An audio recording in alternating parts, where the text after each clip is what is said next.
నాన్న ఈ రోజున లోకేష్ గారు ఒక మంత్రిగా ఉండి ఆయన రియాక్ట్ అయిన తీరు కానీ లోపలికి వెళ్ళిన దగ్గర నుంచి మీతో ఆయన పోతే మీకు నేను ఉన్నాననే అష్యూరెన్స్ ఇవ్వడం కానీ ఎలా ఉంది ఎలా అనిపించింది? చాలా బాగా అనిపించింది సార్ రావడం నుంచి ఎండింగ్ దాకా బాగా కేరింగ్ గానే ఉన్నారు. ప్లస్ మా కేసు తీసుకోగానే యాక్షన్ తీసుకోవడం, దానికి సార్ జియో పాస్ చేయించడం, అన్ని చేయడం, మాకు కొంచెం అండగా ఉండడం, అన్ని చేయడం బాగా మంచిగా ఉంది. జీవో తీసుకుని వీళ్ళందరికీ కూడా నేను ఉన్నాను అనే ఒక భరోసా ఇవ్వడం ఒక మంత్రికి అంటే చదువుకున్న వ్యక్తిగా చదువుకున్న మంత్రులు కానీ లేకపోతే ఒక నాయకుడు ఎలక్ట్ అయితే దాని ప్రభావం ఎంత బాగుంటుంది అనేది అర్థమవుతుందంటారా?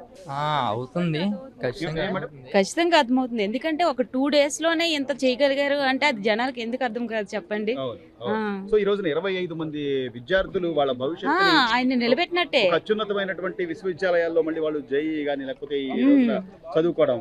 అవును సార్, మరి ఆయన దయ వల్ల ఈ రోజు మళ్ళీ మా సీట్లు క్యాన్సిల్ అయిపోయాయి అన్న స్టేజ్ నుండి మళ్ళీ మేము వాటిని అచీవ్ చేసుకోగలిగామంటే అది ఆయన దయే.